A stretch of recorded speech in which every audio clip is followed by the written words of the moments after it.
tuturor, sper că sunteți bine. După cum ați citit titlul, astăzi am revenit cu un clip foarte cerut de voi. Și spun asta pentru că l-am filmat în limba engleză, am făcut și o postare pe blog și nu mă așteptam să vreți să-l vedeți și în română. Dar mi-ați lăsat comentarii, mi-ați trimis mesaje private, m-ați întrebat, îl filmez sau să-l faci și în română, așa că mi-am luat cutiuța, mi-am pus fața, m-am așezat și o să vi le arăt astăzi și o să vi le împărtășesc cu voi. O să vă arăt unde îmi țin bijuteriile Pandora, o să vă arăt toată colecția mea de bijuterii, care este cam mare și am și meliță multă, deci știți deja, clipul o să fie lung, luați ceva de băut, ceva de ronțăit, știți deja șmecheria. Și o să vă spun și cum îmi curăț bijuteriile și o recenzie așa a bijuteriilor. Hai să trecem la treabă pentru că o să fie clip lung. O să încep cu cutioiul ăsta care face parte din colecția mea Pandora și asta pentru că este o cutie de bijuterii Pandora. Are două sertărași aici în care îmi țin alte bijuterii, nu cele Pandora, și unul principal aici, după cum vedeți, în care îmi țin toate bijuteriile Pandora. Aveți poze mai multe pe blogul meu și pe Instagram. O să vă las în descriere postarea pe blog pe care am făcut-o și spun asta pentru că acolo o să vedeți toate charmurile și toate bijuteriile în amănunt. Pentru că camera mea nu îmi permite să vă arăt lucrurile atât de bine și nu prinde așa, nu focusează pe un obiect atât de mic. O să găsiți acolo poze, o să găsiți cum se numesc și în engleză și în română și prețurile. O să găsiți toate obiectele care au fost retrase sau care sunt ediție limitată, ca să știți dacă le puteți cumpăra sau nu. Această cutiuță, apropo, pentru că au fost foarte... Am avut întrebarea asta foarte des pe celălalt clip, a fost de unde ți-ai luat cutiuța. Eu mi-am cumpărat-o de la un magazin Pandora, care din păcate nu mai are acum și am văzut că nu o găsești online. Dar dacă te duci pe Nenea Gogu și pui acolo Pandora Jewelry Box sau cutie de bijuterii Pandora și tot cauți, găsești ceva asemănător și câteodată găsești și SH-uri la această cutiuță exactă. A fost 80 de lire dacă mi-aduc bine aminte și sincer și-a meritat toți banii. Ok, hai să trecem la bijuterii, o să încep cu brățările și o să vă arăt prima mea brățărică. Apropo, e a doua oară când filmez clipul ăsta, data trecută am cam dat-o în bară la minutul 23, deci ca să vă imaginați că nu mai am aer. Dar încerc! Ok, prima brățărică pe care o am este aceasta, este o brățărică dublă din aceea de piele, aceasta a fost prima pe care am avut-o și sincer când am primit prima mea bijuterie Pandora, am primit și un charm pe ea, o inimioară care să vă arăt mai târziu și am zis, băi, eu nu por niciodată în viața mea, nu o să-mi pun toate zdrângănele alea să fac, uite așa în cap, pentru că mama era nebunită de genul ăsta de brățări cu charmuri și mie nu mi-au plăcut, sincer, niciodată nu mi-au plăcut zdrângănelele. Dar o să vedeți la ce am ajuns acum, pentru că am devenit obsedată cu zdrângănelele. Mi-a plăcut foarte mult brățara asta și acum o por câteodată o por fără niciun charm pe ea, pur și simplu așa cu un ceas și alte brățări și îmi place foarte mult și vă recomand. Singura chestie, eu m-am spălat cu ea și s-a dus culoarea, se mai întinde, deci aveți grijă să le dați jos și așa mai departe când vă spălați, pentru că se cam strică cele din piele în general. Următoarea brățărică pe care o am este o brățară de-a lor tradițională, din aceasta moale. După cum vedeți, are și două chestiuțe aici unde pui clipuri și vă spun asta pentru că în momentul în care pui acele clipsuri nu ți se mai mișcă zdrângănele, deci sunt foarte importante, dar spun eu, cel mai important lucru în momentul în care îți cumpere o brățărică Pandora și spun asta înainte și de a vă cumpăra orice charm. Dacă v-ați luat brățara, primul lucru care vi recomand este să vă luați un safety chain, adică un lanț de protecție. Am văzut și am cunoscut foarte multe fete care și-au pierdut toate chestiile de pe brățară, chiar și brățara, dar în mod normal pur și simplu charmurile pentru că nu avea un safety chain. Li s-a dezvăcut brățara și s-au dus toate pe jos. Brățara nu scade dacă ai safety chain-ul ăsta pentru că o prinzi și toate charmurile, nu se duc nicăieri. Deci ascultați-mă, vă rog frumos din suflet, primul lucru care să vi-l cumpărați să fie un safety chain. Cel pe care l-am eu este acesta care îi spune, cred că picături de ploaie, ceva de genul ăsta.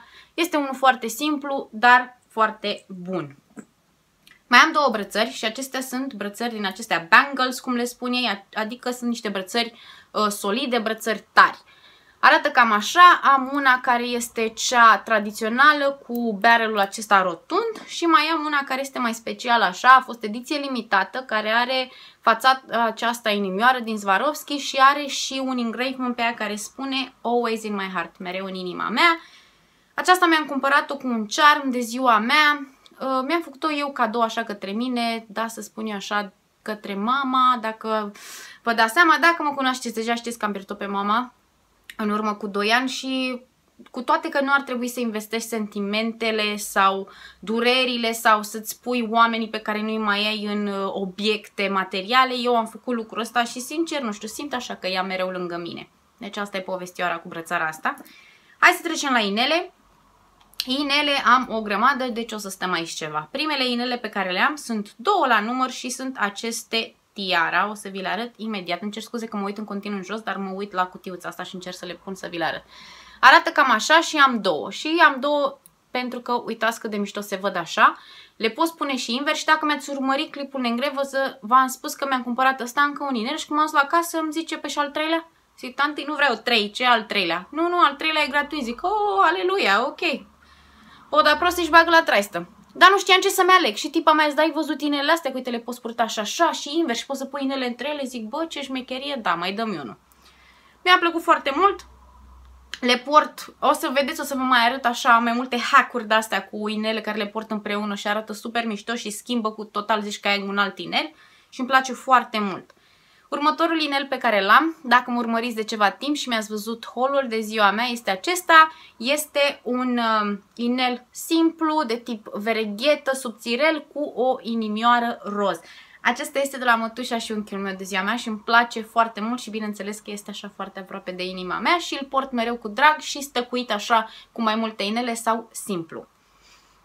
Următorul inel pe care l-am are din nou o povestioare mai tristă, dar dacă mă știți deja am avut o fel de tristețuri așa în viață în ultimii ani, dar să nu credeți că mi-am lăsat așa fața în jos, dar trebuie să vi le spun că asta e povestea, asta e adevărul, asta sunt, alta mama nu mai face, clar nici nu mai are cum. Ok, următorul inel este acesta, ce este cu pietricele albe. Acest inel înseamnă foarte mult pentru mine și vă spun asta pentru că în momentul în care am pierdut pe mama mea, m-am decis să iau niște bănuți care îi aveam de la ea și să mă duc să-mi cumpăr un lucru. Și o să spuneți, bă, iar pui toate sentimentele astea în obiecte materiale, dar când îl țin așa pe mână, simt că e acolo cu mine și îmi place mult lucrul ăsta și asta înseamnă inelul ăsta pentru mine. Hai să trecem mai departe ca să nu bocim. Următorul ineluș pe care l-am este la acesta și are 3 daisies. Daisies sunt margarete, că nu-mi vine acum. Cred că margarete sunt. Arată cam așa. L-am primit de la prietenul meu de ziua mea. Și înseamnă așa, dacă nu știți, am 30 de ani. Așa, 30 de ani în viață, 3 margarete ca să-mi iau aminte de când îl am. Următorul inel pe care l-am este inelul care l-am luat cu coronița aceea și, Doamne, cât l-am mai căutat. Este acesta, are așa un aspect tribal, nu știu, dar este foarte mișto, este unul din inelele mele preferate.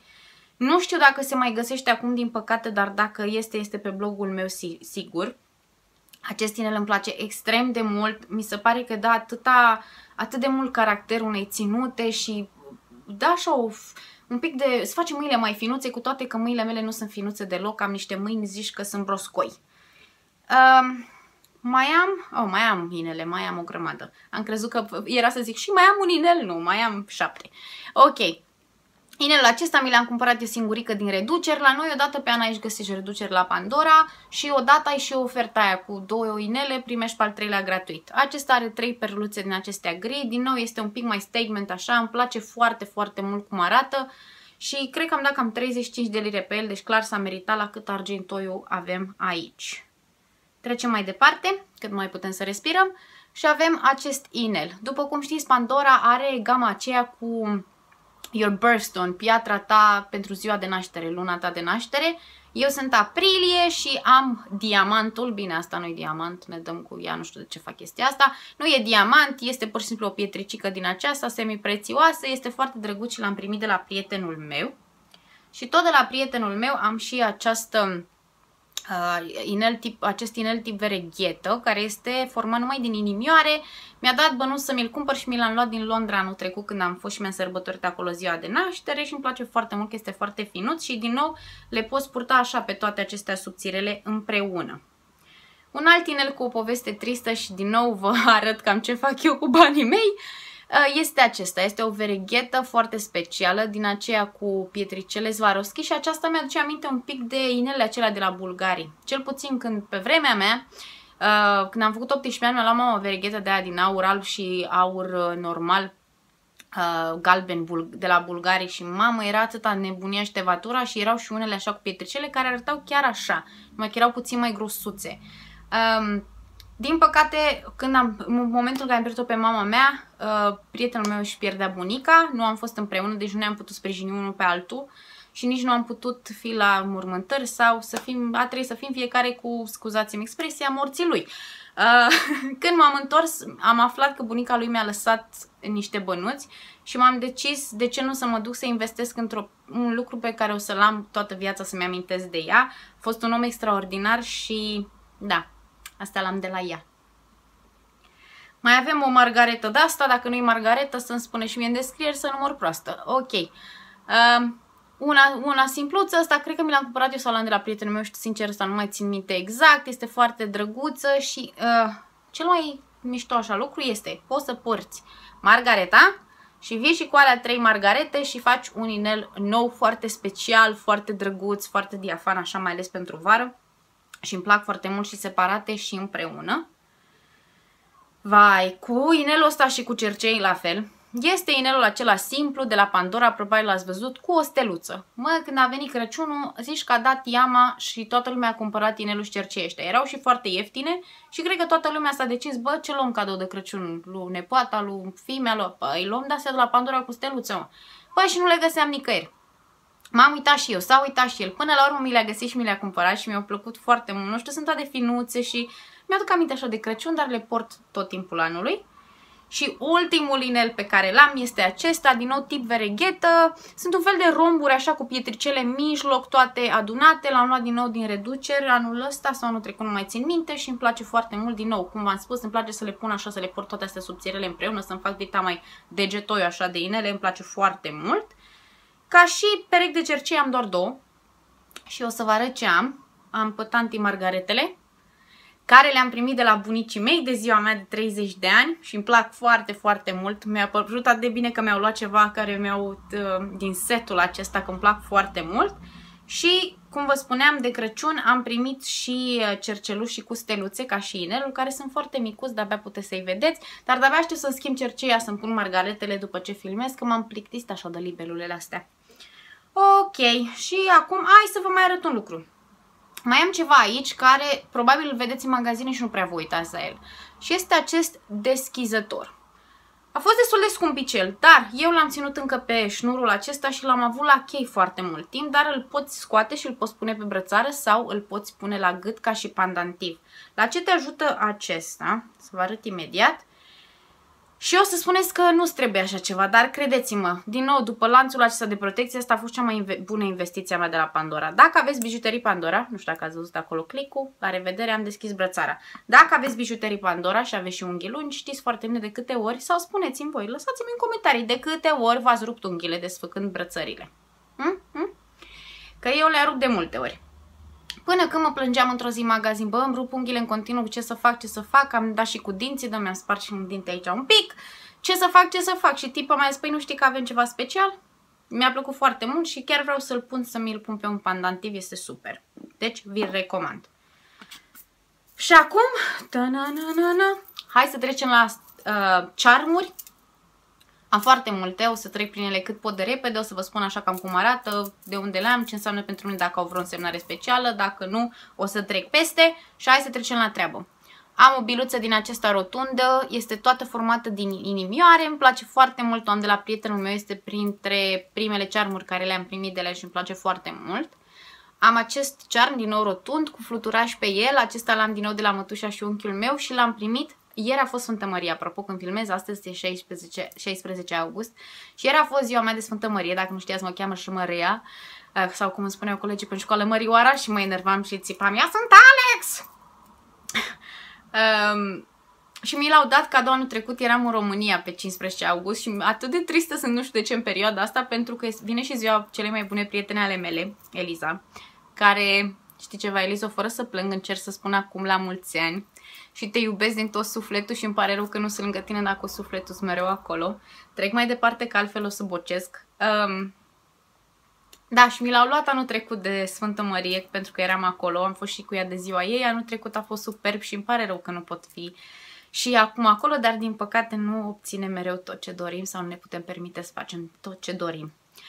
Următorul charm pe care l-am este acesta și este movuliu și cum ați văzut în colecția mea nu prea am produse colorate. Mi-au atras atenția sau să spun așa, mi-au lăsat comentarii și fetele la clipul meu în limba engleză și mi-au spus, băi Alex, nu mai de astea albe, nu mai simple? Am vrut ca și colecția mea să fie așa basic, simplă, elegantă și să-mi iau în timp câteva charmuri colorate pe care să le adaug și să fac o brățară roșie, o brățară mov, dar deocamdată, sincer, ăsta este singurul meu charm, să spun așa, colorat. Mai am două care au pietricele roz, dar acesta este singurul care se vede așa culoare în el. Eu și prietenele mele avem așa un inside joke, să spun așa, între noi. Spunem că mereu avem nevoie de ceva mov și de-aia prietenul meu mi-a luat ceva mov. Are o însemnătate mai diferită, dar nu pot să vă spun pe YouTube. Următoarele charmuri pe care le-am, de fapt următorul deci este Faith și mai am unul care este exact la fel aici jos, care spune Hope. Faith înseamnă credință și Hope înseamnă speranță. Acestea au pietricele roz pe ele și au scrisul în pietricele și are o însemnătate mult mai specială pentru mine. Mama, așa crescând în toți anii, întotdeauna îmi spunea și mai ales în ultimii ani în care am trecut în tot felul de greutăți împreună și eram și la distanță, îmi spunea mereu că dacă, știți vorba aia cu speranța moare ultima, dar îmi spunea mereu că, știți cum e, când treci prin momente grele, toate îți pierzi credința, dar spunea să ții de speranță. Și spunea că dacă speranța moare, atunci credința e tot ce ți-a rămas. Cam așa aș spune ce îmi spunea ea. M-am dus în magazin într-o zi la Pandora și aveau aceste două medalioane, charmuri cu Faith și Hope la reducere și am spus că e semn. E semn că trebuie să le am. Sincer, am început să plâng când le-am văzut, să uita vânzătoarea la mine ca la nebune, dar au o însemnătate foarte, foarte mare pentru mine și da, îmi plac, sunt printre charmurile mele preferate din cauza asta. Următorul pe care l-am este un fel așa de Galaxy One, cred că chiar așa îi spune galaxie. Are și argint și pietricele foarte drăguți. Următoarele 3 sunt din colecția lor Pave. Și asta, în colecția lor Pave au cele cu pietricele foarte sclipicioase, cum ar spune Balaban, manele. Pe sistem manele sunt astea 3 și am una cu biluță, una care arată așa ca o mingiuță de plajă și una care am primit-o de la prietenul meu de Valentine's Day, cred că acum vreo 2 ani dacă nu mă înșel și este foarte drăguță. Am și 2 clipuri din acestea, după cum spuneam, clipurile sunt cele care vă protejează pe brățară, pur și simplu vă țin charmurile în loc ca să nu se miște dintr-un loc în altul, să nu vă devină brățara un pic așa inconfortabilă pe mine, să mi se strângă toate într-un loc. Eu am una pur și simplu cu niște indentații și una cu 2 pietricele. Acesta este cel cu Hope de care v-am spus. Big Ben-ul. Dacă mă urmăriți de ceva timp sau mi urmăriți canalul în engleză, anul trecut de ziua mea v-am spus că colegii de la muncă m-au surprins cu o felicitare, care când am deschis-o îmi spune exact așa: bagă-ți toate hanțele în valiză că mâine te duci să te întâlnești cu Big Ben. Când am ajuns acolo mi-au și luat charmul de la, cu Big Ben și a fost o zi de naștere foarte specială. După cum vedeți, toate strângănele astea, multe dintre ele au o însemnătate pentru mine. Aceste iar o dăm în înger și aripioare. Din nou, medalionul ăsta semnifică pentru mine toți cei dragi pe care i-am pierdut și țin să vă spun că în ultimii ani am pierdut cam mulți oameni, dar sunt acolo în aripioarele mele de înger și îi țin mereu aproape. Am și un zglobodel ăsta de Crăciun, cum îi spune, ai că am luat o razna, nu știu, un bulb ăsta de Crăciun, un ornament de Crăciun, este singurul care l-am de Crăciun. Am aici o pereche, să vă arăt așa, de ochelari de soare, l-am prins la reducere, cred că am dat vreo 10 lire pe el, foarte ieftin. Apropo, mi-am adus aminte, hai că apropo de 100 de ori în clipul ăsta, dacă locuiți în altă țară, Spania, Anglia, uitați-vă cât costă charmurile în România și faceți conversiunea la lei românești. Pentru că eu am fost așa un pic gobsmacked, mi-a dat o dinție așa când am văzut ce diferențe este de preț. În România sunt mult mai ieftine, deci dacă plecați în concedii, nu. Luați-vi-le din România pentru că sunt, din punctul meu de vedere, ce am cumpărat eu era între 5 și 10 lire mai ieftine. Deci se merită clar să le cumperi din România. Dar verificați și voi vedeți. Am un pașaport pe care l-am cumpărat cu încă 2 charmuri, cu un avionaș aici și mai este unul pe undeva, îl găsesc eu și vă arăt. L-am cumpărat într-un set de pe avion, câteodată când plecați cu avionul, vedeți că au seturi din acestea Pandora, care sunt mult mai ieftine și unele sunt și ediție limitată. Așadar am pașaportul acesta, am 2 inimi așa împreună, care l-am de la prietenul meu. Am coroana aceasta, care din nou l-am de la prietenul meu anul trecut când am fost în Londra, de ziua mea. Am un ochi, iar ochiul acesta este foarte special pentru că este de la prietenul meu. În momentul în care am atins 1000 de abonați, aici pe canalul în limba română, s-a dus și mi-a luat ceva ca să țin minte mereu când s-a întâmplat lucrul ăsta și mi-a luat un ochi pentru ca să țin așa toți ochii către mine și pozitivitatea către mine. Așadar, nu pot decât să vă mulțumesc că aproape am ajuns la 5000 și nu vine să cred. Sincer, nu vine să cred că într-un timp atât de scurt am ajuns aici. Și nu pot decât să vă mulțumesc din suflet pentru că, cum vă spun din fiecare dată, îmi puneți un zâmbet pe față în fiecare zi și sper să pot la rândul meu și eu să pun asta, să vă transmit pozitivitate și să pun un zâmbet pe fața voastră când mă vedeți. Și vreau să vă spun că de câte ori vreți să vorbiți cu mine, vorbesc deja cu foarte multe dintre voi, dar dacă vreți să vorbiți vreodată cu mine, să nu credeți că nu răspund, pentru că răspund de fiecare dată. Mai devreme sau mai târziu, pentru că nu-mi permite timpul mereu, dar vă răspund mereu cu foarte mare drag. Mai am, știu că trec așa de la una la alta, dar am văzut că suntem la minutul 22 și vai de mama noastră, mai am jumătate de astea. Ok, am o inimioară simplă care o pot pune și pe brățară și pe lanț și aici am câteva spacere.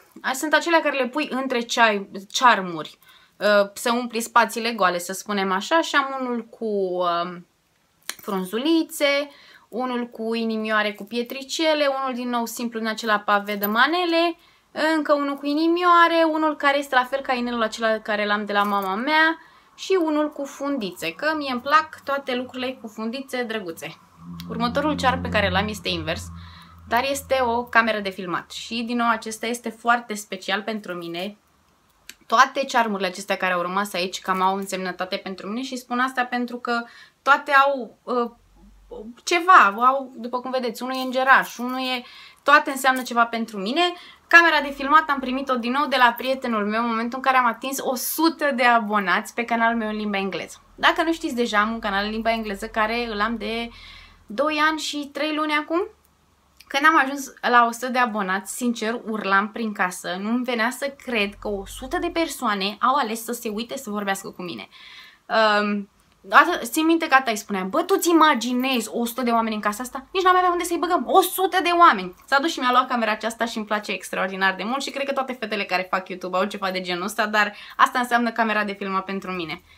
Am un îngeraș pe care l-am primit acum 2 ani de Sfântul Nicolae, pe mama mea o chema Nicoleta și de Sfântul Nicolae eram un pic tristuță și prietenul meu a venit și m-a surprins cu un cadou de Moș Nicolae cu un îngeraș care a spus că este mama mea.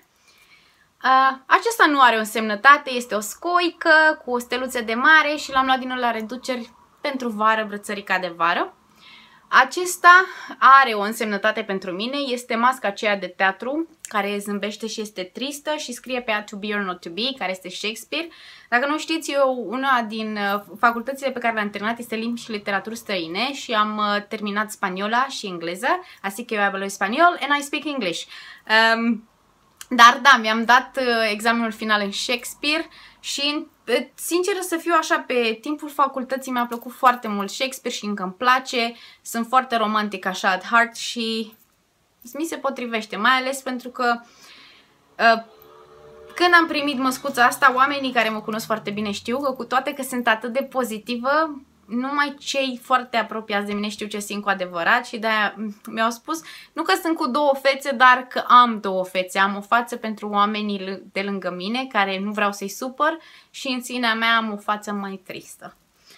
Ok, am și o valizuță care era din setul în acela cu avionul și cu pașaportul, care l-am luat când am fost în Tenerife anul trecut. Uite că vine și avionul. Și, ca să vă spun așa, ca să știți un lucru despre mine, un random fact about me, îmi e frică, vai de mine când zbor cu avionul, nu sunt vreo de-aia de fac crize, nici nu-ți dai seama, dar în sufletul meu încep cu Tatăl nostru, dau cu bunuțul, dau cu toate alea, până aterizez nu sunt om.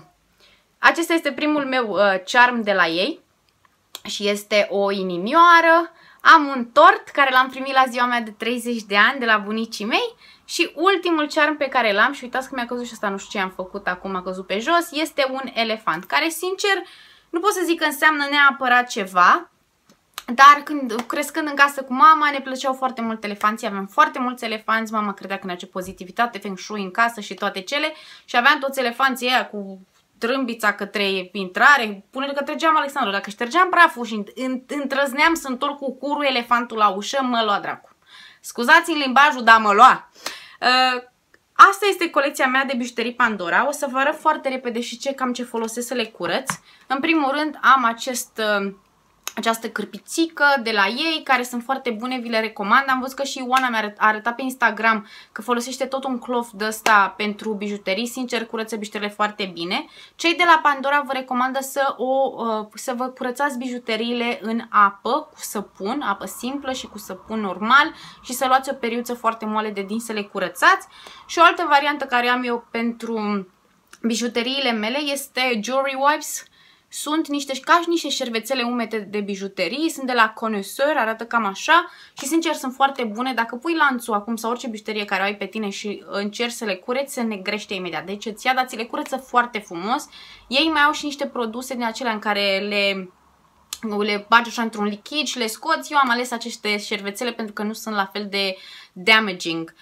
Și spun asta pentru că câteodată dacă îți folosești alte produse și soluții de curățare îți vor lua acel luciu al bijuteriei și nu o să-ți mai placă. Pot să vă spun că după ce am achiziționat atâtea bijuterii Pandora în timp, îmi plac foarte mult, au o calitate foarte bună și eu nu am avut niciodată probleme să-mi cadă vreo piatră sau să mi se strice ceva, dar am auzit și de cazuri de genul ăsta, dar dacă vi se întâmplă, vă recomand să vă duceți direct la magazinul Pandora și ei ar trebui să vă schimbe produsul. Cam atât am avut să vă spun astăzi. Nu pot decât să vă mulțumesc din suflet că m-ați vizionat pentru aproape 30 de minute. Să vă rog să-mi spuneți și mie în comentarii dacă aveți și voi bijuterii Pandora, care este preferatul vostru sau cum le îngrijiți sau dacă aveți alte detalii pe care puteți să mi le dați, dacă aveți blog post sau clipuleț, să-mi spuneți să mă duc să-l văd. Și cam atât am să vă spun de astăzi. Vă mulțumesc din suflet pentru vizionare și pentru tot ce faceți pentru mine. Vă urez o săptămână minunată și cum vă spun de fiecare dată și nu vă las să plecați niciodată până nu vă spun asta, vă rog frumos ca până data viitoare să nu uitați să rămâneți frumoase atât pe dinăuntru cât și pe din afară. Pa, fetelor, v-am pupat!